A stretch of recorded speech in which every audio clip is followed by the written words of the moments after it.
Good morning friends. இந்த வீடியோவில் நாம் பார்க்க போகிறது மார்கரெட் அட்வுட் என்கின்ற ஒரு கனடியன் போயட்டஸ்.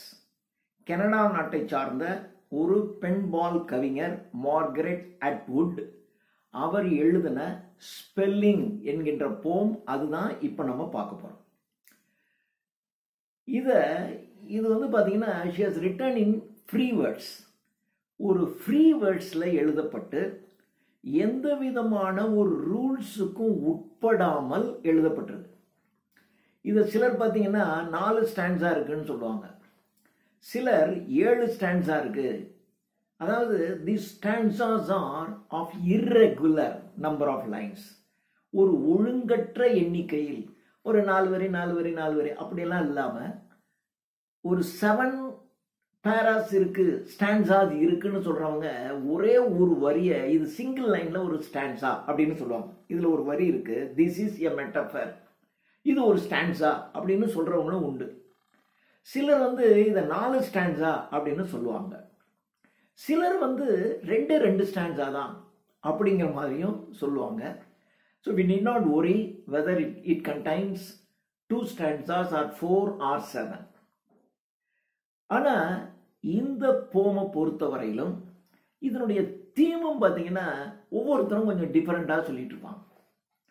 சிலர் வந்து பெண்களுக்கு கல்வி மறுக்கப்படுகிறது, அதுதான் இந்த போயம்னுடைய மெயின் தீம் அப்படின்னு சொல்லுவாங்க. சில ஃபெமினிஸ்ட்ஸ் பெண்ணியவாதிகள் அவங்க என்ன சொல்றாங்கன்னா இது முழுக்க முழுக்க ஆண் ஆதிக்கத்தையும் பெண்கள் அடக்குமுறையையும் குறிக்கின்ற ஒரு போம் அப்படின்னும் இதை சொல்லுவாங்க. இப்போ பெண்களுக்கு கல்வி மறுக்கப்படுதுன்னு சொல்லுகின்ற கருத்திலேயே அதுலேயும் ஒரு பெண்ணியத்தன்மை தானே, பெண்களுக்கு கல்வி வேண்டியதில்லை அப்படிங்கிறதும் ஒரு ஃபெமினிசம் தான். ஆனால் அதை விட அதிகமாக போய் அவங்க வந்து இன்னும் ரொம்ப பெண்ணிய கருத்தை வலியுறுத்துகின்ற மாதிரி இருக்கு அப்படிங்கிற மாதிரி இருப்பாங்க. பட் எனிஹா நாம் இதை கொஞ்சம் நல்லாவே டீட்டெயிலாகவே பார்த்துடலாம். we need not worry about the stanzas. நான் இதை வந்து ஒரு அப்ராக்சிமேட்டாக ஒரு 5 ஸ்டாண்ட்ஸா 4 ஸ்டாண்ட்ஸாங்கிற மாதிரி தான் வச்சுருக்கேன். ஆனால் 7 ஸ்டாண்ட்ஸான்னு சொல்கிறவங்களும் இருக்காங்க, பார்க்கலாம். Now we see the poem. அவ்வளோதான். My daughter plays on the floor with the plastic letters, red, blue and hot yellow, learning how to spelling, how to make spells. சும்மா அந்த வார்த்தையில் ரொம்ப விளையாண்டுருக்காங்க. இது வந்து the 3 stages of a woman's life அப்படிங்கிற மாதிரி ஒரு இன்டர்பிரேஷன் உண்டு. இப்போ now we see my daughter plays on the floor. தரையிலே என்னுடைய மகள் விளையாண்டு கொண்டிருக்கிறாள். எதை வைத்து விளையாண்டு கொண்டிருக்கிறாள்? with the plastic letters. பிளாஸ்டிக்கினால் செய்யப்பட்ட எழுத்துக்கள். இப்போ நீங்கள் பார்த்துருப்பீங்க வீடுகள் எல்லாம் அந்த கியூப்ல அல்லது ஸ்கொயர் ஷேப்பில் ஏபிசிடி எல்லாம் பார்த்தீங்கன்னா இருக்கும். இப்போ நம்ம குழந்தைங்கள்ட்ட எங்கள் போம் அப்படின்னு பொயம் அப்படின்னு நீ ஒரு வேர்டு அப்படின்னாக்கா உடனே அது வந்து பிஏ செலக்ட் பண்ணோம், ஓவை செலக்ட் பண்ணோம், இஏ செலக்ட் பண்ணோம், எம் செலக்ட் பண்ணி போம் அப்படின்னு காட்டும். அப்படி காட்டுனா வெரி குட் சபாஷ் ரைட். இப்போ நீ ஆண்ட் அப்படின்னு காட்டு அப்படின்னா உடனே அது ஏ எடுக்கும், என் எடுக்கும், டி எடுக்கும். அப்போ 3ஐயும் அந்த மாதிரி பிளாஸ்டிக்லான லெட்டர்ஸ் எழுத்துக்கள் உடைய ஒன்றை வச்சுக்கிட்டு என் பொண்ணு விளையாண்டுக்கிட்டு இருக்கா. அவன் மட்டும் இல்லை, பக்கத்தில் அம்மாவும் உட்காந்து அந்த விளையாட்டை சூப்பர்வைஸ் பண்ணிக்கிட்டு அல்லது கைட் பண்ணி, ஏன்னா இந்த மாதிரி விளையாட்டுகள்லாம் somebody should be there to guide பண்ணோம். ஏன்னா நீங்கள் சொல்லணும்ல எங்கள் ஆப்பிள் அப்படின்னு சொன்னால் அப்படி சொன்னீங்கன்னா தான் அது ஏ எடுக்கும், 2 பி எடுக்கும், எல் அப்படி தானே எடுக்க முடியும். அப்போது இவங்க அம்மாவும் பக்கத்தில் உட்காந்து கைட் பண்ணிக்கிட்டு இருக்காங்க, அந்த பொண்ணு எல்லாத்தையும் எடுத்து விளையாண்டுக்கிட்டு இருக்கு. அந்த மாதிரியான வேர்ட் கேம் விளையாண்டுக்கிட்டு இருக்காங்க. My daughter place on the floor with plastic letters. அந்த லெட்டர்ஸ்லாம் என்ன கலர்? அவ்வளோதான், முடிஞ்சு போச்சுல. லெட்டர்ஸ் வச்சு விளையாடுறாங்க, அதானே, அதோட விட வேண்டியதானே. என்ன சொல்கிறாங்கன்னா red, blue and hot yellow அப்படின்றான். Red colour, blue colour and hot yellow dark yellow. இது ஏன் இந்த 3 கலரை கொடுக்குறாங்க? இந்த 3 தான் பேசிக் கலர்ஸ், நிறங்களில் அடிப்படையான நிறங்கள்னு பேர். இந்த 3 கலர் இருந்துச்சுன்னா நீங்க எந்த கலரை வேணாலும் உருவாக்கிக்கலாம். இதையும் அதையும் கலந்து ஒரு மாதிரி கிரீனிஷ் ஆக்கலாம், இதையும் அதையும் கலந்து ப்ரௌன் ஆக்குவாங்க. ஸோ ரெட் அண்ட் எல்லோவை எடுத்து அப்படியே ப்ரௌன் ஏதோ ஆக்கிட்டு இருப்பான். அது அந்த கலர்ஸ் மிக்ஸ் பண்ணுறவனுக்கு தெரியும், இந்த கலரோட இதை மிக்ஸ் பண்ணால் இன்னும் கலர் வரும்னு தெரியும். அதனால தான் இந்த 3 பேசிக் கலர்ஸ் அதை கொடுக்குறாங்க. இந்த 3 பேசிக் கலர்ஸ்னால ஆன அந்த லெட்டர்ஸை எடுத்து வச்சுக்கிட்டு இவங்க விளையாண்டுக்கிட்டு இருக்காங்க. ரைட். இப்போ நீங்கள் பார்த்தீங்கன்னா அந்த பேசிக் கலர்ஸ்ங்கிறத வச்சுக்கிட்டு that is the basics of life, வாழ்க்கையின் அடிப்படை தத்துவங்களை அந்த குழந்தை இந்த விளையாட்டின் மூலமாக கற்றுக்கொண்டிருக்கிறது. பேசிக்ஸ் ஆஃப் லைஃப் அப்படி வச்சுக்கலாம். அது இந்த பேசிக் கலர்ஸை வச்சுக்கிட்டு டிஃபரண்ட் கலர்ஸ் உருவாக்குறோம் இல்லையா, அது மாதிரி இந்த லெட்டர்ஸை வச்சுக்கிட்டு new new new new new வேர்ட்ஸாக அந்த பொண்ணு அந்த குழந்தை உருவாக்கிக்கிட்டே இருக்கு. ஸோ 3 கலரை வைத்துக்கொண்டு பல்வேறு விதமான நிறங்களை உருவாக்குவதை போல் இங்க இருக்கக்கூடிய இந்த பிளாஸ்டிக் லெட்டர்ஸ்ல அது என்ன இருக்கும், ஒரு ஃபியூ லெட்டர்ஸ், அந்த 26 லெட்டர்ஸ் தான் இருக்கும். இதை வச்சுக்கிட்டு ஹண்ட்ரட்ஸ் ஆஃப் வேர்ட்ஸை உருவாக்குவதற்கு அது கற்றுக்கொண்டிருக்கிறது. அப்படி எடுத்துக்கலாம். அல்லது இது பேசிக் கலர்ஸ், இதை வைத்துக்கொண்டு எத்தனையோ கலர்ஸ் உருவாக்கலாம். அதனால பேசிக் கலர்ஸ் மாதிரி இந்த குழந்தை வாழ்க்கையின் பேசிக்கை கற்றுக்கொண்டிருக்கிறது அப்படிங்கிற மாதிரி இன்டர்பிரட் பண்ணிக்கலாம். Red, blue and hot yellow learning என்ன கத்துக்குது, ஹவு டு ஸ்பெல், எப்படி ஸ்பெல் ஒரு வேர்டை உச்சரிக்கிறதுன்னு கத்துக்குது. ரைட். இப்போ ஒரு வேர்ட் ஆப்பிள் அப்படின்னா ஆப்பிள் அப்படின்னு சொல்லணும், அவ்வளவுதான். இது உச்சரிப்பை கத்துக்கிறது. அடுத்தது ஸ்பெல்லிங். வெறும் ஆப்பிள், நிறைய குழந்தைங்களுக்கு வேர்ட்ஸ் தெரியும், ஆனால் அந்த வேர்ட்ஸ்க்கு ஸ்பெல்லிங் என்னன்னா தெரியாது. அப்போ வேர்டும் தெரிஞ்சுக்கணும், அப்புறம் ஸ்பெல்லிங் தெரிஞ்சுக்கணும். ஸ்பெல்லிங் என்பது not only it is both for reading and writing. Spelling அப்படிங்கிறத ஓரலாகவும் சொல்லலாம், அல்லது அதை எழுத்தாகவும் எழுதலாம். So the girl has learnt spelling to read and write. அது எழுதுவதற்கும் உச்சரிப்பதற்கும் ஸ்பெல்லிங்கையும் கற்றுக்குது. இது ரெண்டும் கற்றுக்கிட்டா அடுத்த ஸ்டேஜ். ஸோ இது 3வது ஸ்டேஜ். ஸோ இது அதனால தான் இதை வைத்துக்கொண்டு the girl learns the 3 stages of her life. தன்னுடைய வாழ்க்கையின் 3 ஸ்டேஜஸை இது குறிக்குது அப்படின்னு சொன்னோம். ஸோ அது பேசிக் கலர்ஸ் அப்படின்னா வாழ்க்கையின் பேசிக். முதல்ல அவங்க ஸ்பெல் பண்ண கற்றுக்கிறாங்க, இது இனிஷியல் ஸ்டேஜ். செகண்ட் ஸ்டேஜ் நிறைய எழுதுறதுக்கும் சொல்றதுக்கும், எழுதுறதுக்கும் படிக்கிறதுக்கும் கற்றுக்கிறாங்க. இப்போ எல்கேஜி வெறுமனே ஓரல் தான், அங்கே ஒன்று எழுதுறது படிக்கிறது எதுவும் கிடையாது. ஆப்பிள் அந்த புத்தகத்தை பூரா எடுத்து அந்த புத்தகத்தில் என்ன இருக்கோ அதெல்லாம் ஹார்ட்ஸு ஆண்ட்டு ஆப்பிள் எல்லாத்தையும் சொல்லும், அவ்வளோதான். ஆனால் அதுக்கு ஸ்பெல்லிங் தெரியாது, எழுத தெரியாது, எதுவுமே தெரியாது. இது ஒரு லெவல். அடுத்த லெவல், இப்போ இந்த வேர்ட்ஸினுடைய ஸ்பெல்லிங்கை எழுதுறதுக்கும் அது அடுத்தது ஒரு 6th 7th 8th 9th இந்த மாதிரி போறவங்க இந்த வார்த்தைகளினுடைய ஸ்பெல்லிங், அந்த வார்த்தையை எப்படி உச்சரிக்கிறது என்பதை எழுதுறது, படிக்கிறது, இதெல்லாம் கத்துக்கிறாங்க. அடுத்த ஸ்டேஜ். இப்போ இந்த வார்த்தைகள் நல்லா, இப்போ அந்த பொண்ணு நல்லா படிச்சிருச்சு, நிறைய வார்த்தைகள் தெரியும். இப்போ she knows how to make spell. இந்த ஸ்பெல்ங்கிறது witchcraft. It's a word which is used in witchcraft. witchcraft அப்படின்னா அந்த மாய தந்திரம், மந்திர தந்திரம் செய்யறவங்க வேலை இருக்கிறாங்க. அதுதான் ஸ்பெல்லுன்னு பேர். அதான் மந்திரம் சொல்றதுக்கு பேர் ஸ்பெல்னு பேர். அப்ப நீங்க கரெக்டா சொல்லணும், அப்பதான் அந்த மந்திரம் பலிக்கும். அப்போ இப்ப என்னன்னா, இந்த வார்த்தைகளை வைத்துக்கொண்டு சரியான வார்த்தைகளை சரியான இடத்துல சரியான உச்சரிப்புல நீங்க சொன்னீங்க அப்படின்னா நீங்க என்ன நினைக்கிறீங்களோ அதை எதிரில் இருக்கிறவங்களுடைய உள்ளத்துல நீங்க அந்த உணர்வுகளை கொண்டு வர முடியும். அதுக்கு தான் பேரு. So she knows how to make spell.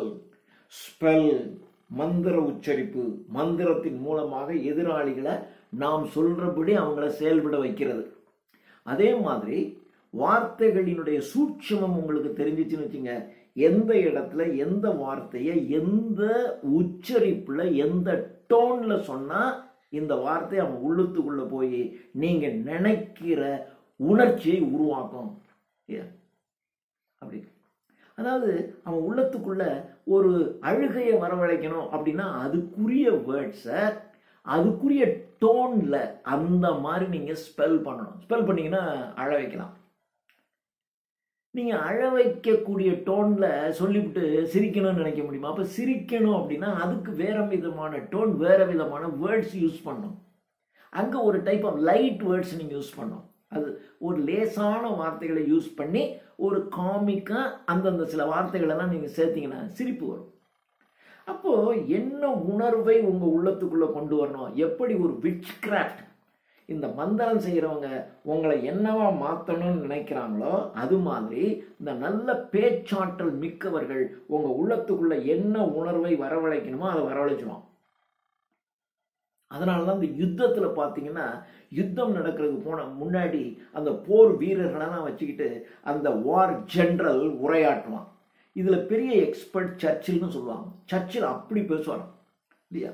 அப்படி பேசும்போது அதை கேட்கிறவனுடைய உள்ளத்துக்குள்ள ஐயோ நம்முடைய நாடு இப்படி இருக்கே, ஐயோ எதிரி இப்படி பண்ணிட்டானேங்கிற ஒரு ஆத்திரத்தை அப்படி உருவாக்கி வைக்கிறது. டக்குன்னு விட்டுறது. விட்டுட்டீங்கன்னா அவன் பயங்கரமான வலிமையாக போராடும் இல்லையா? அதைத்தான் இந்த இடத்துல 3 ஸ்டேஜ்.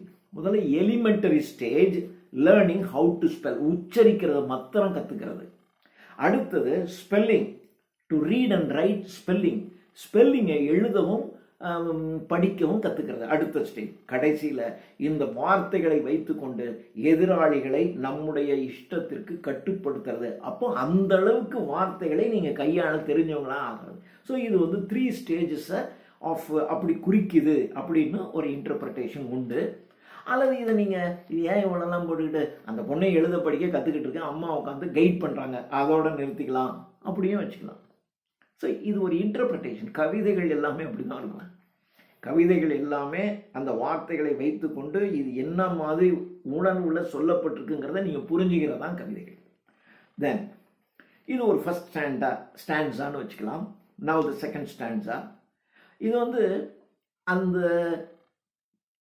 கண்டென்ட், அந்த கண்டென்ட் என்ன சொல்றாங்க அப்படிங்கிறத வச்சு இதோட ஒரு ஸ்டான்ஸா.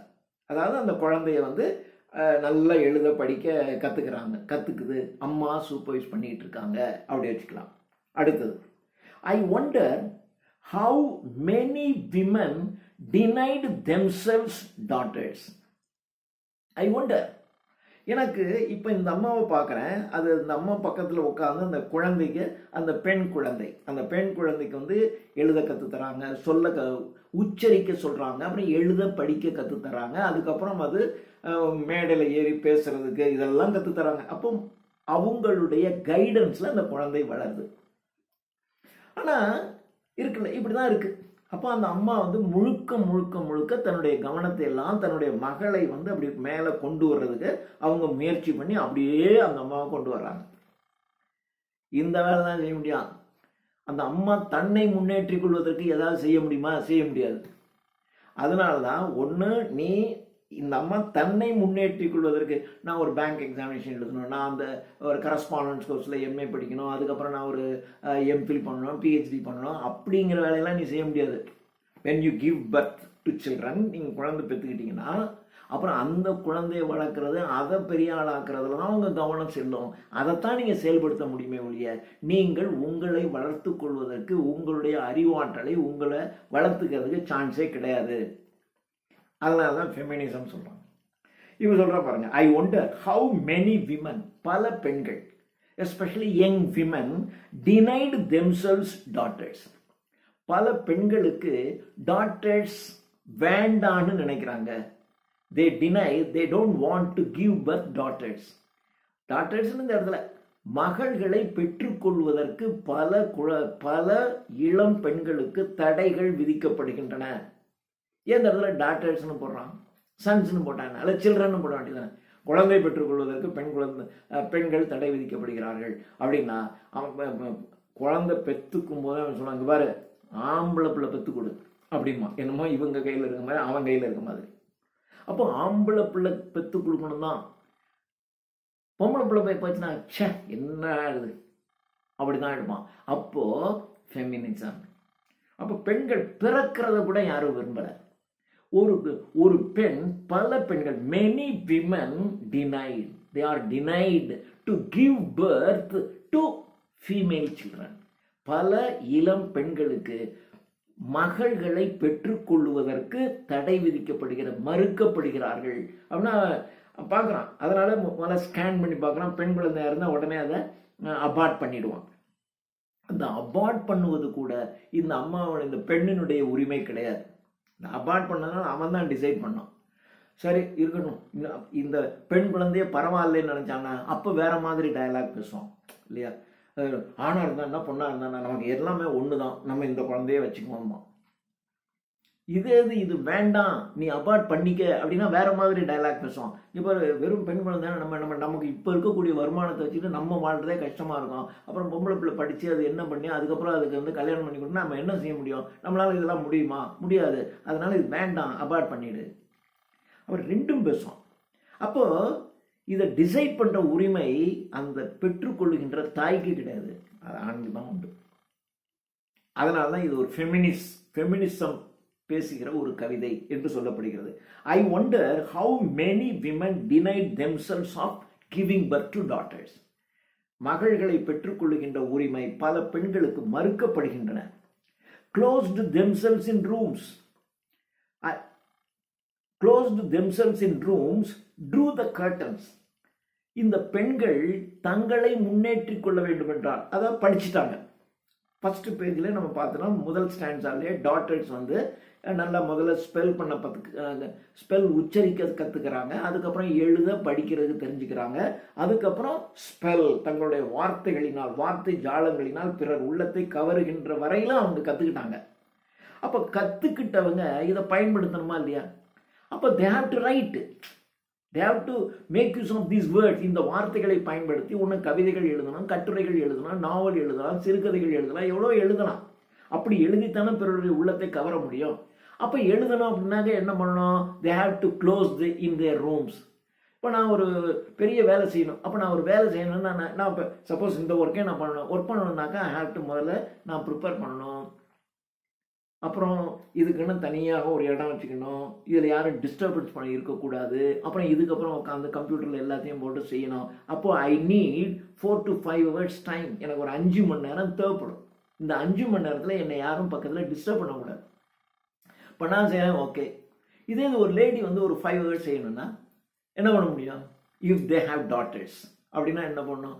அவங்க எல்லாம் அந்த குழந்தையெல்லாம் முடிச்சு தூங்க கொண்டு போய் வச்சு அது தூங்கிடுச்சின்னு அஷ்யூர் பண்ணிக்கிட்டு வந்து தான் உட்காந்து அதை செய்ய முடியும். அதுலேயே நடுவில் அந்த குழந்தை வந்து திடீர்னு உள்ளே வந்து சத்தம் போடுது, அழுதுக்குதுன்னு வச்சுங்க, என்ன செய்வீங்க நீங்கள்? அப்போது அவங்களால முன்னேறவே முடியாது, பெண்களால் பண்ணவே முடியாது. ஸோ அதான் சொல்கிறான், they denied themselves of daughters, they closed themselves in rooms.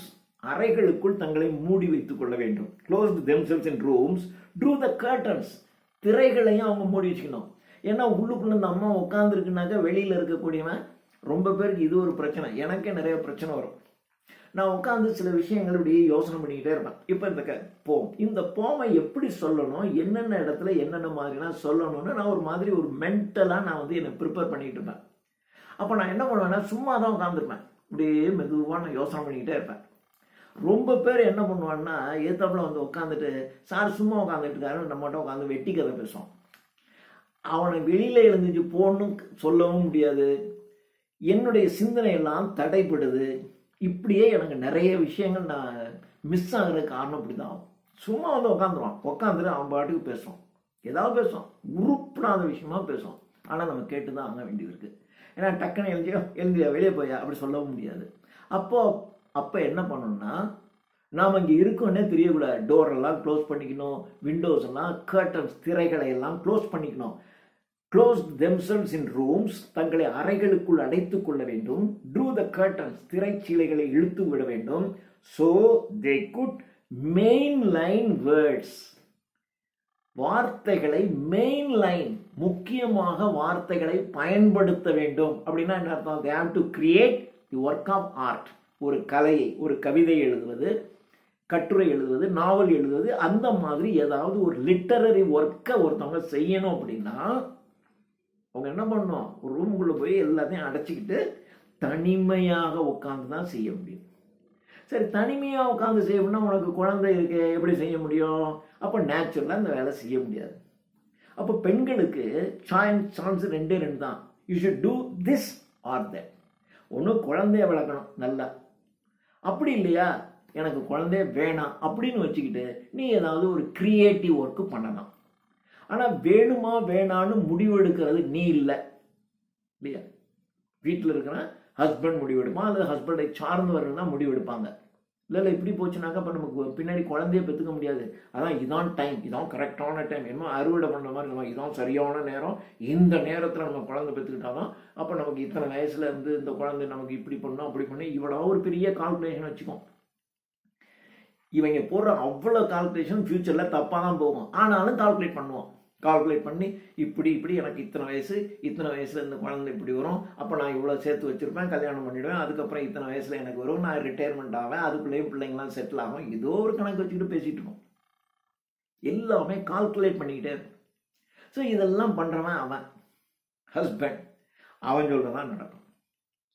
அப்போது அவன் சொல்லி சரி ஓகே we need child அப்படின்னு முடிவெடுத்துட்டான்னு வச்சுங்களேன், அதோட சரி நீ இந்த ரூமை க்ளோஸ் பண்ணிக்கிறது, கர்ட்டனை ட்ராப் பண்ணுறது, அதுக்கப்புறம் வந்து main line words to create the work of art using words, வார்த்தைகளை பயன்படுத்தி சில கலை நுட்பத்தை செய்வது அப்படின்னா கவிதை எழுதுவது, கட்டுரை எழுதுவது, இந்த வேலையை செய்கிறதுங்கெல்லாம் நடக்காது. நடக்குமா? ஏன்னா குழந்தை எப்போ வேணாலும் ஆளும். அதுக்கு பிரஸ்ட் ஃபீட் பண்ணுறது வரைக்கும் சில மணி நேரங்களுக்கு ஒருக்க அதனுடைய உணவு என்ன, அதுக்கு என்ன செய்யறது, திடீர்னு உடல்நிலை சரியாச்சுன்னா ஒரு 3 நாளைக்கு வீட்டில் யாருமே எந்த வேலையும் செய்ய முடியாது. Especially the mother cannot do. குழந்தை கூடவே இருக்கணும், அழுதுகிட்டே இருக்கும், நைங்கும் கூடவே வச்சுக்கணும். இப்போ இவங்களுக்கு ஒரு நல்ல அருமையான ஒரு கற்பனை வருதுன்னு வச்சுங்க, என்ன செய்ய முடியும்? அந்த குழந்தை நொய்ங்குது, அப்போ உட்காந்து எழுத முடியுமா?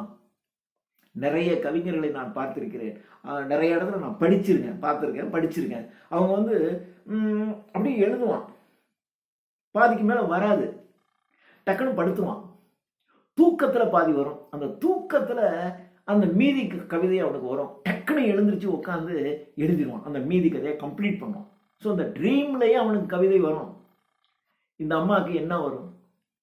குழந்தைய வச்சுக்கிட்டு இது உடனே எழுத முடியல, கற்பனை இதுக்கு மேலே ஓடலை, சரி இதை நிறுத்திட்டு கொஞ்சம் படுப்போம், அப்போ தூக்கத்தில் இது வருதா?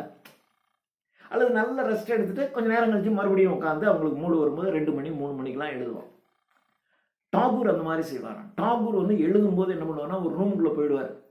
அந்த ரூமுக்குள்ளே அவருக்கு வேணுங்கிற தண்ணிங்கன்னே சின்ன ஃப்ரூட்ஸ் இந்த மாதிரி தான் வச்சுருப்பாங்க, வேற எல்லாம் இருக்காது. சாப்பாடு பண்ணால் அவருக்கு சாப்பாடும் கிடையாது, ஒன்றுமே கிடையாது. உள்ளுக்குள்ளே ரூமுக்குள்ளே போனார்னா அரை நாள்லையும் வரலாம், 1 நாள்லையும் வரலாம், 2 நாள்லையும் வரலாம், 3 நாள்லையும் கழிச்சும் வெளியே வருவார். ஆனால் அப்படி வெளியே வரும்போது அவர் சொல்கிறாரு, அப்படியே அந்த குழந்தை பெற்றுட்டா அப்படியே அந்த உடம்பெல்லாம் வெளுத்து போய், அதாவது தன்னுடைய மனதில் இருக்கக்கூடிய அந்த கரு அந்த விஷயங்களெல்லாம் அப்படியே வெளியில் கொட்டினதுக்கப்புறம் அந்த உடம்பு அப்படியே போயிடும் பாருங்க. அந்த ஸ்ட்ரென்த், அந்த கிவிங் எ சைல்டு பர்த், ஒரு குழந்தைய பெற்கும்போது அவ்வளோ சிரமப்பட்டு அந்த குழந்தைய பெற்றுட்டு அது மாதிரி நான் ஃபீல் பண்ணுவேன்னு அவர் எழுதுறாரு. 2 days அவர் ரூம்ல இருப்பார். 2 நாள் கழிச்சு அப்படி வெளியில வரும்போது பார்த்தா அந்த முகமெல்லாம் வெளுத்து போயிருக்கும். சாப்பிடாம இல்லை, ஏதாவது உணவு இருக்கும், அது இல்லைங்க. ஆனா அவருடைய மனசுக்குள்ள இருக்கிறது எல்லாமே அப்படியே வந்து அப்படியே ஆவார், அப்படி ஆவேன் நான் அப்படின்னு எழுதுறாரு. சரி, இது ஒரு ஆணுக்கு கம்ஃபர்டபுளா இருக்கு, ஒரு பெண்ணுக்கு இப்படி முடியுமா? ஒரு ரூமுக்குள்ள போய் பூட்டிக்கிட்டு குழந்தைங்கள்லாம் இருக்கும், யாராவது பார்த்தோன்னா ஒரு ரூமுக்குள்ளே போய் பூட்டிக்கிட்டு நான் அப்படியே கற்பனை பண்ணி எழுதுறேன், 1 நாள் ஆச்சு, 2 நாள் ஆச்சு, 3 நாள் ஆச்சு, நான் முடிச்சுட்டு தான் வெளியே வருவேன்னு சொல்ல முடியுமா? அதான் சொன்னேன், பெண்களுக்கு எல்லாமே மறுக்கப்படுது. So the feel the second sex. Simone de Beauvoir சொன்ன கதை தான் நடக்குது. I wonder how many women deny themselves to daughters, closed themselves in rooms, drew the curtains so they could mainline words. So they can take the words as their main line. அவர்கள் வார்த்தையை தங்களுடைய முக்கியமான விஷயமாக எடுத்துக்கொள்கிறார்கள். வார்த்தைகளை நீங்கள் முக்கியமாக எடுத்துக்கிறீங்கன்னா அர்த்தம், you make use of the words and create some work of art. வார்த்தைகளை பயன்படுத்தி சில கலை படைப்பை நீங்கள் உருவாக்குகின்றீர்கள். That may be a poem or a novel or an essay or of anything. அது எப்படி வேணாலும் இருக்கலாம். அப்படி பண்ணுவாங்க அப்படின்னு சொல்றாரு. A child is not a poem. A poem is a work of art. A child is not a poem. ஒரு குழந்தை கவிதையாகாது. A poem is not a child. ஒரு கவிதை குழந்தையாகாது, ஒரு குழந்தை கவிதை ஆகாது. அப்படின்னா என்ன அர்த்தம்னா, you should choose either this or that. இந்த ரெண்டுல ஒன்னதான் நீ சேர்ந்து எடுக்க முடியும், ரெண்டையும் பண்ண முடியாது. இதுல ஒரு விதமான கம்பேரிசன் இருக்கு. ஒரு போம், ஒரு சைல்டுங்கிறது இட்ஸ் அ ஹியூமன் பீயிங். ஒரு போம்ங்கிறது it's an work of art. It is inhuman. ஆனா it has the power of a human being. ஒரு ஹியூமன் பீயிங்கினுடைய பவர். இதுல ரெண்டு என்னன்னா, இதுவும் இந்த அம்மா உருவாக்குனது, இதுவும் இந்த அம்மா உருவாக்குனது. அப்போ she can create either one of these two. இந்த ரெண்டுக்குள்ள ஏதாவது ஒன்னதான் அவங்க உருவாக்க முடியும். இன்னும் குழந்தையை உருவாக்கலாம், அல்லது எனக்கு குழந்தைய வேணாயா, நான் ஒர்க் ஆஃப் ஆர்ட் அப்படின்னு உட்காந்து அழகாக கல்யாணமே இல்லை, ஜம்முன்னு வீட்டுக்குள்ளே உட்காந்துட்டு நீ 2 நாள் 3 நாள் உள்ள போய் மேலே எவனும் கேட்க வேண்டாம், நீ பாட்டு செய்யலாம். அப்போது அவங்களுக்கு ஆப்பர்ச்சுனிட்டி இந்த ரெண்டுக்குள்ளே ஒன்றுன்னா எங்களுக்கு இருக்குது. ஆணுக்கு இந்த ஸ்ட்ரெஸ் இருக்கா? ஆண்களுக்கு இந்த ஸ்ட்ரெஸ்ஸே கிடையாது. அதனால தான் நீங்கள் பெரிய கிரியேட்டிவ் ஆர்டிஸ்ட் யாரை எடுத்துக்கிட்டீங்கனாலும், நீங்கள் எழுத்துத்துறையிலே எடுத்துங்க, எழுத்துத்துறையிலே பார்த்தீங்கன்னா நிறைய எழுத்தாளர்கள் ஆண்கள் தான் இருப்பாங்க. ஒரு சினிமா துறையில் எடுத்துங்க, கதையாசிரியராகட்டும், கதை அப்படின்னு பார்த்தா எத்தனை பேர் ஒரு பெண்பால் கவிஞர் இருக்காங்க, கதை எழுதுறவங்க. கதையாசிரியராக இருக்கட்டும், இயக்குனராகட்டும், அல்லது இசையமைப்பாளராக இருக்கட்டும், எல்லாமே பார்த்தீங்கன்னா ஆண்களாக தான் இருப்பாங்க. மேஜர் 90%. 1-2 இருக்கும், எக்ஸப்ஷன் இருக்கணும். பாலிடிக்ஸ் எத்தனை பேர் இருக்காங்க. இப்படி எந்த துறை எடுத்தாலும் பெண்கள் கீழே தான் வைக்கப்படுறாங்க. ஏன்னா அவங்களுடைய நிலைமை அப்படி. So they could mainline words. A child is not a poem. A poem is not a child. There is no either or. There is no either this or that. அதுல அப்படித்தான் நீங்க பண்ண முடியுமே இல்லையா. You cannot choose both. நீங்க ரெண்டையுமே choose பண்ண முடியாது. அப்போ நிறைய பெண்கள் என்ன பண்ணுவாங்கன்னா,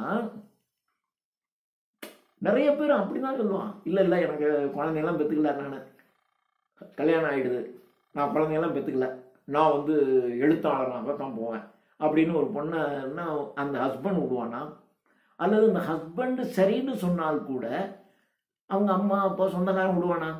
வீட்டுக்குள்ளே வந்தோடனே எங்கப்பா காணோம் பொண்ணை அப்படின்னா, இல்லை அது நேற்று ஊர் ரூமுக்குள்ளே போச்சு, இன்னும் எப்போ வரும்னு சொல்ல முடியாது, இன்னைக்கு நாளைக்கு எப்போயா வரும் அப்படின்னு சொல்ல முடியுமா நீங்கள்? அப்போ என்ன பண்ணுவான், இங்கே வா, நான் வந்திருக்காங்க பாரு அப்படி. இதே ஒரு ஹஸ்பண்டுடைய கதை அப்படி இல்லை. அவன் வீட்டிலே இருக்க வேண்டிய அவசியம் இல்லை. அவன் டபக்குன்னு எங்கேயாவது 2 நாள் எங்கேயோ போய் ரூமை போட்டு தங்கி அம்மாட்டி எழுதிட்டு வந்துடும். நிறைய கதையாசிரியர்கள் என்ன செய்கிறாங்க, அந்த படம் முதலாளிகிட்ட சொல்லி எனக்கு ஒரு ரூம் போட்டு, நான் ஒரு வாரம் ரூம் போட, நான் கதை எழுதி தரேன், அதை பாட்டு எழுதி தரேன்னு ஒரு ரூம் போட சொல்கிறேன். அங்கே போயிடறானா இல்லையா? இதே ஒரு பெண் செய்ய முடியுமா? செய்யவே முடியாது. இப்படி தான் போகுது. So, a child is not a poem is not a child. There is no either this or that. இது அல்லதுங்கிற சான்ஸே இல்லை. However, எது இப்படி இருந்தாலும், I suppose to be the third stanza. I return to the story. சரி, மறுபடியும் நம்ம main ஸ்டோரிக்கு வருவோம். இதுக்குள்ள போயிட்டோம்.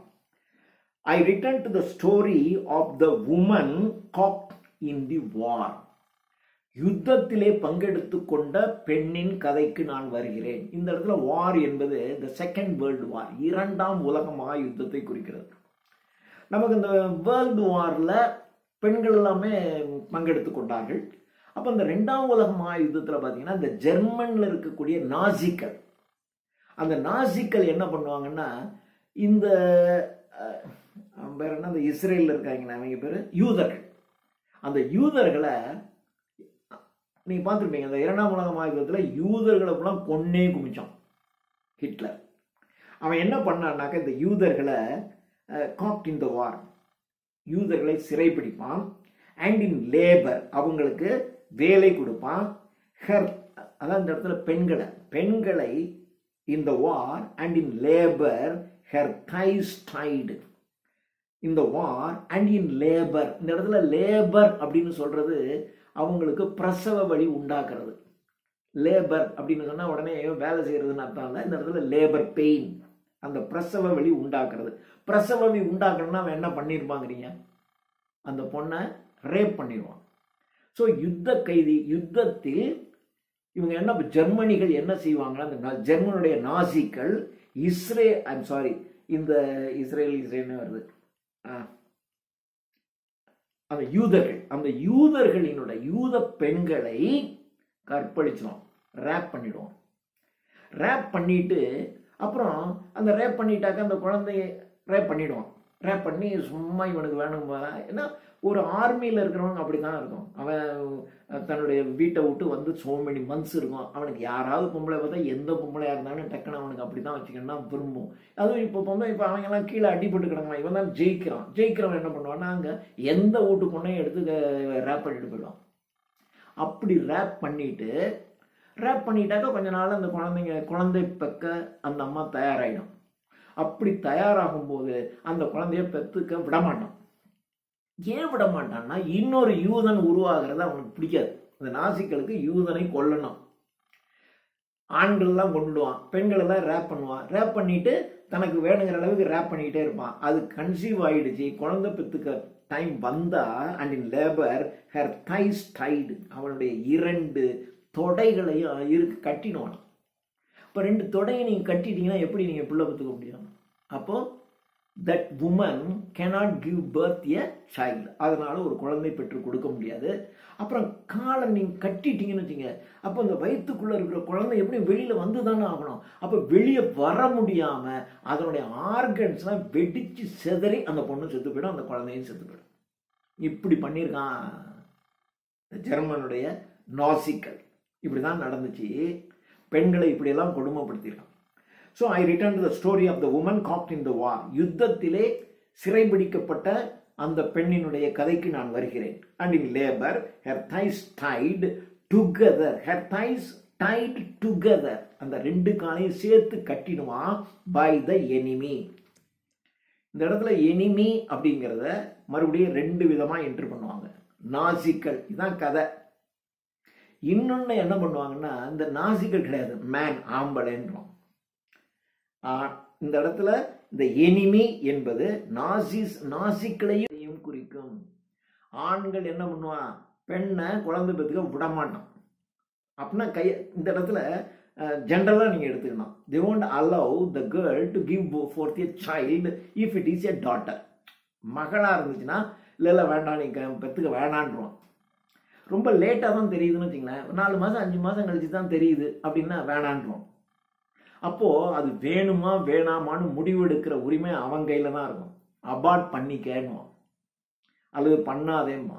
ஸோ இந்த இடத்துல இந்த எனிமி என்பது நாசிஸையும் குறிக்கும், ஹஸ்பண்ட், மேன், மனிதனையும் குறிக்கும். So of the woman caught in the war and in labor அந்த பிரசவ சமயத்தில் her thighs tied together by the enemy, so she could not give birth. அதனால அவளால் give birth, ஒரு குழந்தையை பெற்று தர முடியாது. இந்த இடத்துல she could not give birth to a child னு வச்சுக்கலாம், she could not give birth to a creative work. ஏன்னா இப்படி வச்சுங்க, உனக்கு குழந்தைய பெற்றுக்கிறதுக்கு அவன் தடை விதிச்சிருவான். ஆண் அப்படின்னு வச்சுக்கிட்டிங்கன்னா குழந்தை பெற்றுக்க வேணாம் போதும் அப்படின்றான்.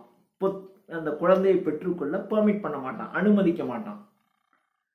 அப்படின்னா என்ன அர்த்தம்? போதும் நீ எழுதுனது என்ன, எப்போ பார்த்தாலும் உட்காந்து நீ பாட்டு எதாவது எழுதிக்கிட்டே இருக்க, போதுமா விடு, பிள்ளைய கவனி, வீட்டை கவனி, அதை கவனின்றோம். ஸோ இந்த இடத்துல கிவ் பர்த்துங்கிறது ஒரு குழந்தையையும் குறிக்கும் அல்லது அவள் உருவாக்குகின்ற ஆர்ட்டையும் குறிக்கும். அதை அவன் தான் டிசைட் பண்ணுவான். நீங்கள் உட்காந்து ராத்திரி எழுதிக்கிட்டு இருக்கீங்க, என்ன எப்போ பார்த்தாலும் லைட்டை போட்டுக்கிட்டு இதெல்லாம் பண்ணிகிட்டு இருக்க, எலக்ட்ரிக் பில் முதல்ல வந்து நீ லைட்டு போட்டுனா எனக்கு தூக்கம் கெடுது, லைட் ஆஃப் பண்ணணுமா. அல்லது சரி நான் அங்கே போய் அந்த ஹாலில் இருக்க லைட்டை போட்டுக்கிட்டு எழுதுனா ஏமா எலக்ட்ரிக் பில் ஏமா கட்டது, போன மாதமே 2000 வந்துச்சு, நீ என்ன இப்படி பண்ணிகிட்டு இருக்க நீ, அப்படி பேசுவோம். ஆக உங்களை வந்து எழுதவே விடவே மாட்டான். உங்கள் கிரியேட்டிவ் ஒர்க்கை ஸ்பாயில் பண்ணுவான். They want permit you to give birth to a creative work. உங்களை ஒரு புதிய கிரியேட்டிவ் ஒர்க்கை பண்ணுவதற்கு எந்த பெண்களையும் ஆண்கள் அனுமதிக்க மாட்டான் அப்படியும் வச்சுக்கலாம். அல்லது கதைன்னு வச்சுக்கிட்டிங்கன்னா நாசிக்கல் பெண்களை வந்து இந்த மாதிரி பண்ணிடுவான், அவன் கொண்டுடுவான், ரேப் பண்ணுவான். குழந்தை பெற்றுக்கிற சுச்சுவேஷனில் நீ குழந்தை பெற்றுக்காது, ஏன்னா குழந்தை பெற்றுட்டா அது ஒரு இதாகிடுது. நம்ம என்ன மறுபடியும் மறந்து போகுது இல்லையா? அதனால் இவளையும் கொல்லணும். அவன் எல்லாத்தையும் அந்த நாசிக்கலுக்கு ஆப்போசிட்டாக இருக்கிறவன். அப்போ குழந்தை பெற்றா அந்த இனத்தில் இன்னொருத்தன் வந்துடுறான்ல, அதனால் யூதர்கள் இன்னொரு யூதன் வந்துடக்கூடாது, அதனால நீ யூதனை பெற்றெடுக்கக்கூடாது, அதனால யூதனை நீ குழந்தைய பெற்றுக்காத. அப்போ என்ன பண்ணுறது? நீயே செத்துப்போ, காலை கட்டிடுவான் அப்படியும் வச்சுக்கலாம். அல்லது இவன் காலகட்டம்னா என்ன அர்த்தம்? He won't permit you to write anything, don't allow you to create a work of art அப்படியும் வச்சுக்கலாம். However, I'm sorry. So she could not give birth. Ancestress, the burning witch, her mouth covered by leather. Ancestress, பழங்காலத்தில் ancestor, நம்முடைய மூதாதையர்கள் பழங்காலத்திலே. The burning witch, the burning witch, witchங்கிறவ one who spells, அந்த மாய மந்திரம் போடுறவங்க இல்லையா, அவங்களுக்கு தான் விச்சு, சூனியக்காரி, மந்திரக்காரி, மந்திரம் சொல்லுகின்றவள் அப்படிங்கிறவ தான் அந்த விச்சு. அந்த விச்சை, அதாவது மந்திரக்காரி அப்படின்னா தன்னுடைய வார்த்தையினால் பிறருடைய உள்ளத்தை கவர்ந்து இழுக்கின்ற ஆற்றல் படைத்த ஒரு பெண்ணுன்னு அர்த்தம். அந்த பொண்ணை த burning which கொன்னுடுவான்.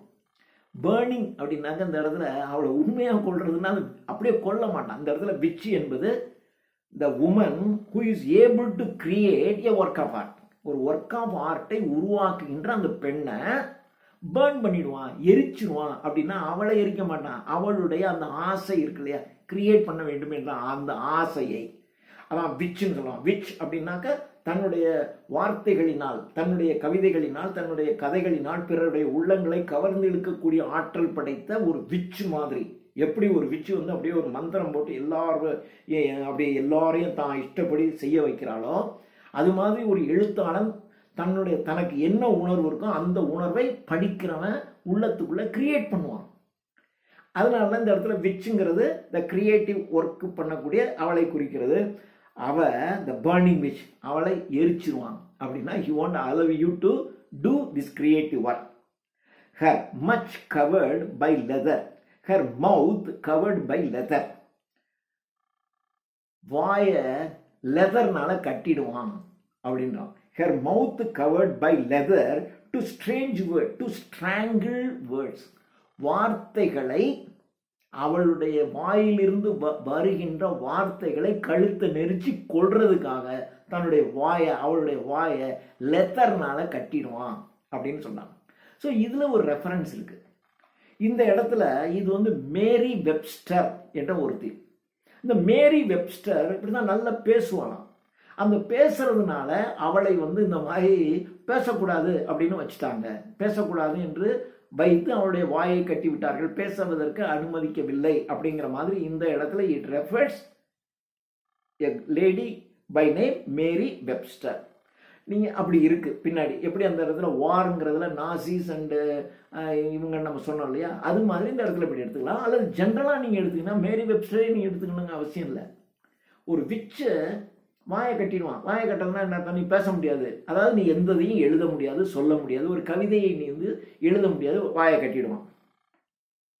her mouth covered by leather to strangle words. வார்த்தைகளை, வாயை லெதர்னால கட்டி அந்த வார்த்தைகள் வெளியில வராம ஸ்ட்ராங்கிள்னா கழுத்தை நெரிக்கிறது, அந்த வார்த்தையை கழுத்தை நெரிச்சு கொன்னுடுவான்.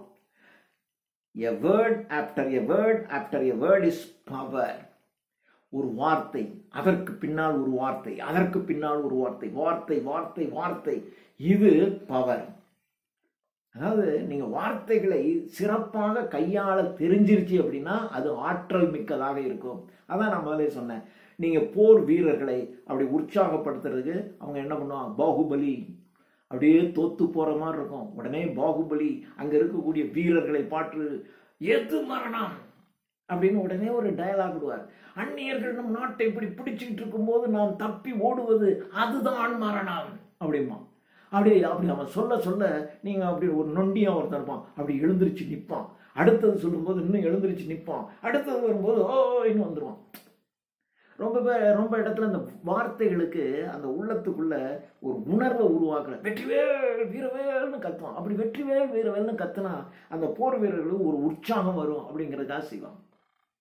அப்ப அதான் வார்த்தைகள்னு power. So a power word is a power. வார்த்தை பவர். அந்த வார்த்தைகளை பயன்படுத்தி ஒரு பவர்ஃபுல்லாக ஒரு கவிதை எழுதுவது, ஒரு பவர்ஃபுல்லாக ஒரு ஃபிக்ஷன் நாவல் எழுதுவது, டிராமா எழுதுறது அப்படின்னு இவங்க செய்ய முடியாது. இந்த பெண்களினுடைய வாயானது லெதர்னால கட்டி போட்டு வார்த்தைகள் வெளியே வரும்போதே கழுத்தை நெரிச்சு கொன்னுடுவான். வார்த்தையே வராது. அப்போ அந்த வார்த்தையே வராது, அந்த வார்த்தைக்கு என்ன பவர் இருக்க போகுது? So a word after a word is power. At the point where language falls away, ஒரு குறிப்பிட்ட சமயத்தில் அந்த மொழியானது falls away from the hot bones. எல்லாமே ஹார்ட். அதாவது உங்க வாயையும் கட்டியாச்சு, உங்க வார்த்தைகளையும் வெளியே வர முடியாம கழுத்தை திருகியாச்சு. அப்போ அந்த பெண்ணினுடைய உள்ளம் எப்படி இருக்கும்? எரிமலையா கொதிக்கும். அதாவது நமக்கு ஒரு பெரிய ஒரு கெப்பாசிட்டி இல்லைன்னு வச்சுங்க, நீங்கள் ஒன்றும் பிரச்சனை இல்லை. என்னால் நல்லா செய்ய முடியும், என்னால் மிகப்பெரிய ஒரு விஷயத்தை சாதிக்க முடியும் அப்படின்னு இருக்கிற பொண்ணுக்கு அதை சாதிக்க விடாமல் ஏதேதோ காரணங்களை காட்டி, நீ பெண்ணு, உனக்கு குழந்தை இருக்குது, நீ இதை செய்யக்கூடாது, இதைத்தான் செய்யணும், இப்படி தான் பண்ணணும்னு உங்களை பண்ணும்போது அந்த உள்ளத்துக்குள்ள அப்படியே கொந்தளிக்கும்ல. குழந்தை பெற்றாச்சு, ஏன்னா குழந்தையும் கவனிக்கணும், ஏன்னா நம்முடைய குழந்தை தானே.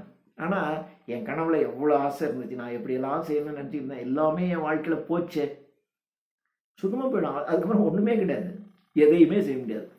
அப்புறம் நமக்கு ஒரு 35 வயசு ஆகிடும். சரி இப்போ பண்ணலாம் அப்படின்னா ஏஜ் லிமிட் பார்ன்றோம். ஒரு பொண்ணு ஐஏஎஸ் எழுதணும்னு இருக்கு, டக்குன்னு ஒரு மேரேஜ் பண்ணி விட்றாங்க. மேரேஜ் பண்ணி விட்டோம்னா அது என்னது ஐஏஎஸ் எழுதுறது? சரி ஓரளவுக்கு குழந்தைங்கள்லாம் பெற்று அதுக்கும் ஒரு வயசு ஆகிடுச்சு, சரி பரவாயில்ல, இனிமேல் நம்ம கொஞ்சம் கான்சன்ட்ரேட் பண்ணலாம் அப்படின்னா ஏஜ் பார் ஆகிடும். எல்லாம் சின்ன இந்த 21-22 வயசு பசங்களெல்லாம் வந்து நல்ல சக்ஸஸ்ஃபுல்லாக பண்ணுவான். இவங்க ஒரு 10 வருஷம் கேப் விட்டு போயிடும். 10 வருஷம் கழித்து மறுபடியும் அந்த பழசெல்லாம் ரீகால் பண்ணி திரும்பவும் நம்ம பண்ணுறது கஷ்டம்.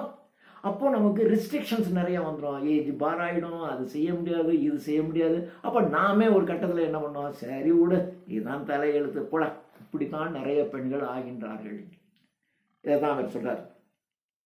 From the hot bones at the point, ஒரு கட்டத்தில் where the rock breaks open, ஒரு கட்டத்தில் இந்த ராக் மலையே உடைஞ்சு எரியும். இந்த பெண்களினுடைய உள்ளமானது உடைந்து சுக்கலாகிவிடும்.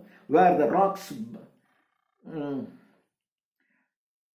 rocks breaks open and darkness flows out of it like blood. Darkness, அப்போ உள்ளம் உடைஞ்சி அதிலிருந்து இருட்டு வெளியே வரும். அறிவு, அதாவது இன்டெலிஜென்ஸுங்கிறது பிரைட்னஸ், எதுவுமே இல்லாமல் முட்டாள்தனமாக இருக்கிறது டார்க்னஸ். இப்போ இந்த பெண்ணுடைய உள்ளத்துலேருந்து என்ன வரும்? எல்லாம் உள்ளம் உடைஞ்சி அதுலேருந்து டார்க்னஸ் தான் வெளியே வரும். And darkness flows out. Darkness, அந்த உள்ள உடஞ்சி ரத்தம் வர்றது மாதிரி டார்க்னஸ் வெளியே வருது, அறியாமை தான் வெளியே வருது. ஏன்னா இது குழந்தைய பராமரிச்சுக்கிட்டு இதை செஞ்சுக்கிட்டு அப்புறம் பக்கத்து வீட்டு கதை, ஏற்ற வீட்டு கதை, இப்படியே பேசி வீட்டுக்குள்ளே இப்படியே இருந்துடும். நல்லா பார்த்தீங்கன்னா அது ஒரு எம்ஏ படிச்சிருக்கோம், பிஹெச்டி கூட முடிச்சிருப்பாங்க. ஒரு பிஹெச்டி முடித்த ஒரு பொண்ணு மேரேஜ் பண்ணிட்டு கடைசியில் பார்த்தீங்கன்னா இப்படி இருந்து ஏற்ற வீட்டு கதை, அடுத்த வீட்டு கதை, இந்த கதையெல்லாம் பேசி குழந்தைய வளர்த்துக்கிட்டு இப்படியே போயிடும். கடைசியில் அதுக்கு என்ன சப்ஜெக்ட்னு தெரியாது, எல்லாத்தையும் மறந்து போயிடும்.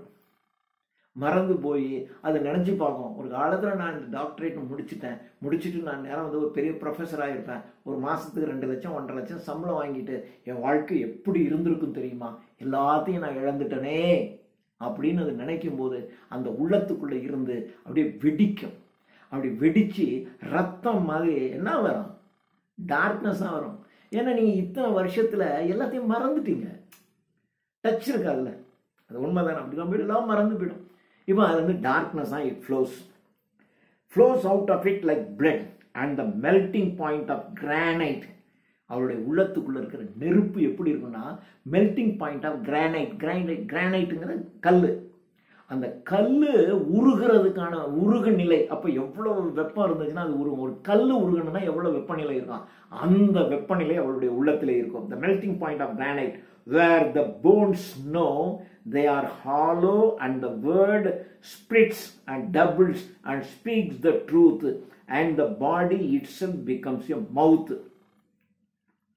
When the bones know, when the bonesனா இந்த இடத்துல இந்த போன்ஸ் என்பது the suppressed, ஏன்னா உள்ளே இருக்கக்கூடிய அந்த போன், உள்ளே இருக்கக்கூடிய என்றால் அழுத்தி வைக்கப்பட்டிருக்கின்ற. when the suppressed bones of a woman know they are hollow. அதுங்களுக்கு இப்ப புரியுது, அங்க ஒண்ணும் இல்லை. ஒரு காலத்துல என்ன இருந்துச்சு, இப்போ ஹாலோ. இப்போ போய் பரவாயில்லங்க, நான் ஒரு பேங்க் எக்ஸாமினேஷன் எழுதுனா ஃபெயில் ஆகிடும். ஃபெயில் ஆனோடனே நான் தான் அப்பயே சொன்னேன், உனக்கு முடியாதுன்னு சொன்னேன், கேட்டியா நீ? சொல்லாம நீ ஏன் போய் எழுதுற? நீ இதை உட்காந்து நான் படிக்கிறேன்னு உனக்கு புஸ்தகம் வாங்கினதெல்லாம் 1000 ரூபா செலவு, நீ படிக்கிறேன்னு எவ்வளோ டயத்தை வேஸ்ட் பண்ண, பிள்ளைய கவனிச்சுக்கிட்டு இருக்க வேண்டியதானே பேசாமல் இப்படி பேசுவோம். அப்போ நமக்கு பதிலும் சொல்ல முடியாது, ஏன்னா நம்ம தோற்று போயிட்டோம்னா என்ன காரணம்? ஒரு காலத்தில் நம்ம ஒரு PhD ஹோல்டர் ஆச்சு, நம்ம ஒரு பெரிய டாக்டரேட் ஆச்சு, எவ்வளோ நாலேஜபிள் பர்சன் நம்ம. இப்போ இத்தனை வருஷத்தில் எல்லாமே போச்சு, எல்லாத்தையும் போச்சு. நாம் முயற்சி பண்ணால் தோல்விதான் மிஞ்சுது. ஹாலோ, ஒன்றும் இல்லை. ஹாலோனா எம்டி, எல்லாம் ஹாலோவாக போச்சு. Granite, when the bones know they are hollow and the word splits. அந்த வார்த்தையானது, இந்த இடத்துல the word என்பது the idea, அந்த பெண்ணினுடைய அந்த ஐடியா, நான் அப்படி ஆகணும் இப்படி ஆகணும், அது ஒரு கனவு இருந்திருக்குமே, அந்த ஐடியா கில்டு, ஐடியா கொல்லப்படுது. ஸ்பிளிட்ஸ், அந்த ஐடியாவானது ஸ்பிளிட் பண்ணப்படுகிறது, கொல்லப்படுகிறது. And doubles and speaks and டபுள்ஸ்னா என்ன அர்த்தம்? ரெண்டாம் குழந்தைங்கன்னா ஒரு கருத்து, the idea of becoming a great personality அப்படிங்கிற ஐடியா அந்த படிச்சு பொண்ணுகிட்ட இருந்திருக்கும். அந்த ஐடியா இப்போ என்ன ஆயிடுச்சுன்னா ஸ்பிளிட் ஆகி டபுள் ஆயிடுச்சு. அப்படின்னா என்ன? அது 1 2 ஆயிடுச்சு. அப்புறம் இன்னும் கொஞ்சம் நேரம் கழிச்சு, எங்க நான் குரூப் 4ஆவது எழுதட்டுமா அப்படின்னு திட்டுவான். சரின்னு ஒரு மாதிரி பர்மிஷன் வாங்கி குரூப் 4க்கு இன்னும் 2 வருஷம் கழிச்சு எழுதுனா அதுவும் தோத்துருவோம்.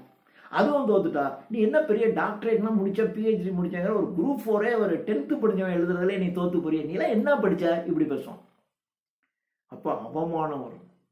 அப்போ அந்த உள்ளமானது அப்படியே பிரிஞ்சு போயிடும், உடஞ்சி போயிடும். So splits and doubles and speaks the truth. அந்த உடைந்து போன உள்ளம் உண்மையை பேசும். பாவீங்களா, டேய் நான் டாக்டரேட் முடிஞ்சு அந்த சமயத்தில் நான் பண்ணியிருந்தேன்னா நேரம் என் லைஃப் ஸ்டைலே எப்படி மாறி இருக்கும் தெரியுமா? ஆனால் வீட்டில் இருக்கவன் சொன்னான், அல்லது நானே ஏதோ காதல் கருமாதின்னு ஒன்றுக்குள்ள உளுந்து மாட்டிக்கிட்டு உன்னை மேரேஜ் பண்ணிக்கிட்டு இப்படி வந்து என்னுடைய இந்த ஹோல் கேரியரே அவுட் ஆயிடுச்சு.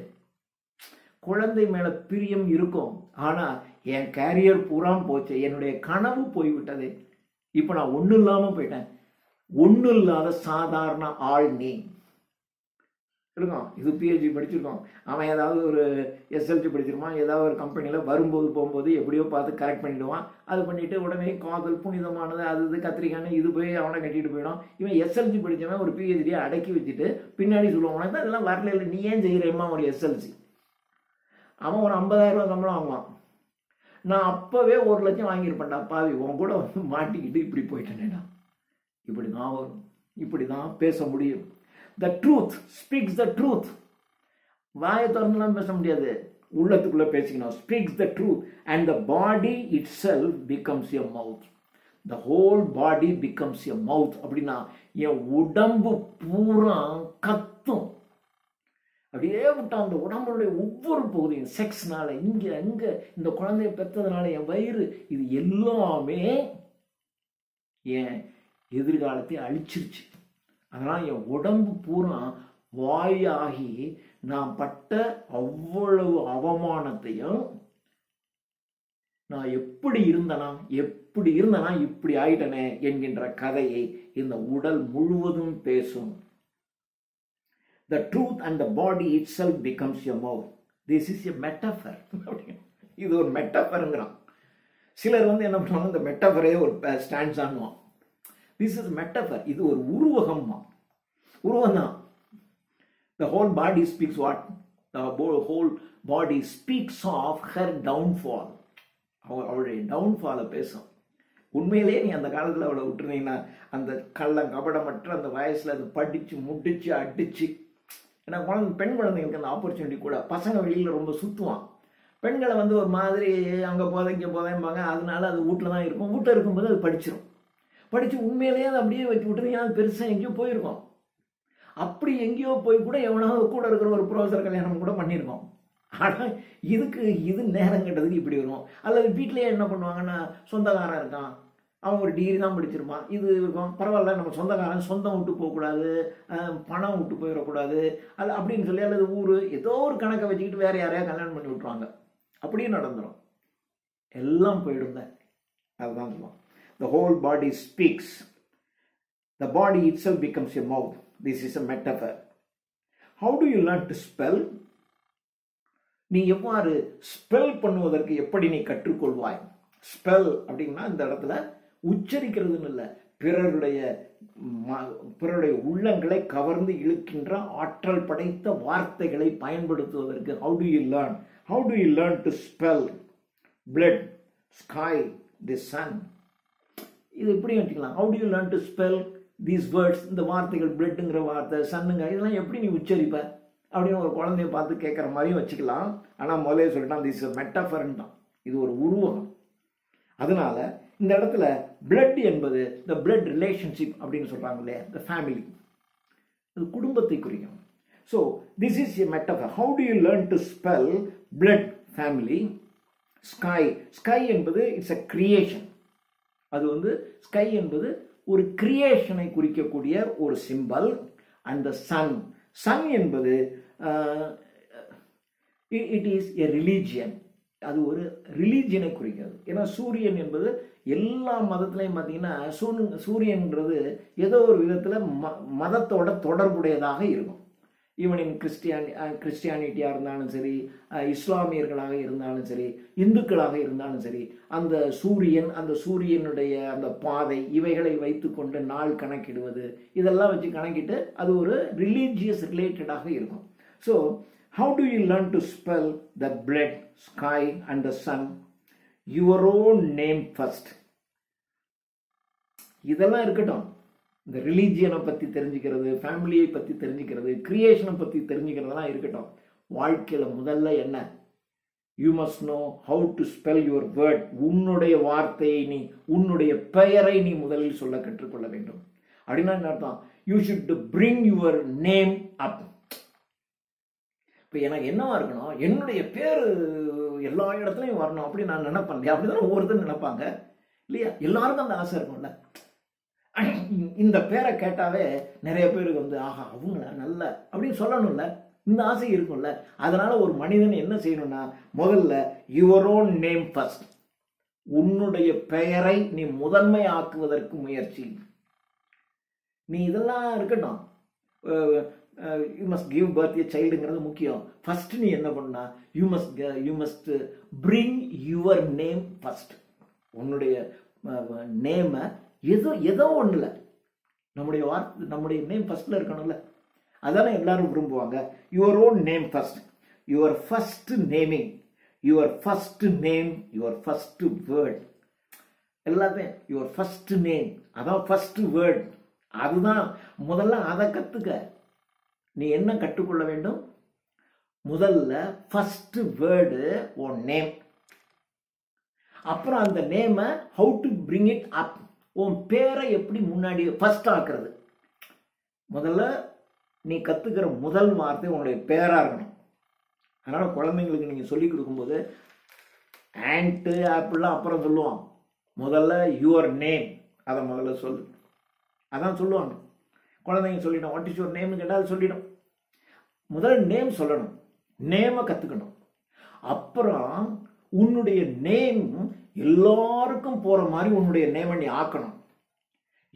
உன்னுடைய நேம் எதுலையுமே ஃபர்ஸ்ட்ல இருக்கணும். கிளாஸில் ஃபர்ஸ்ட் இருக்கணும், ஓட்டத்தில் ஃபர்ஸ்ட் இருக்கணும், ஸ்டடீஸில் ஃபர்ஸ்ட் இருக்கணும், ஒரு பேச்சில் ஃபர்ஸ்ட் இருக்கணும், எல்லாத்தையும் ஆக்கு. இதைத்தான் நீ செய்யலாம்.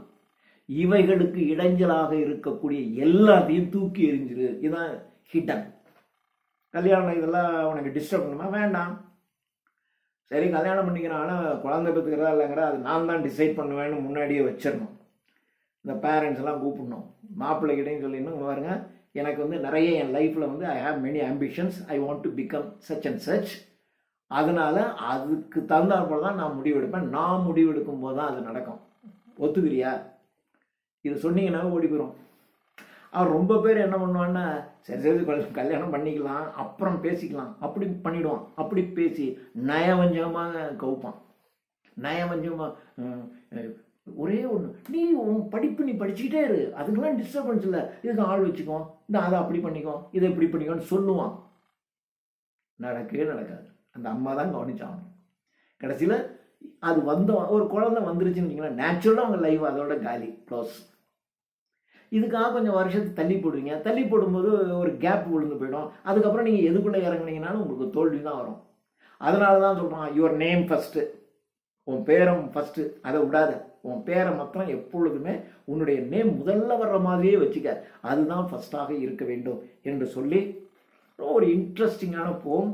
ஆனால் ரொம்ப அருமையாக மார்கரெட் அட்வுட் இந்த கவிதைகளை சொல்லியிருக்கிறார். தேங்க்யூ.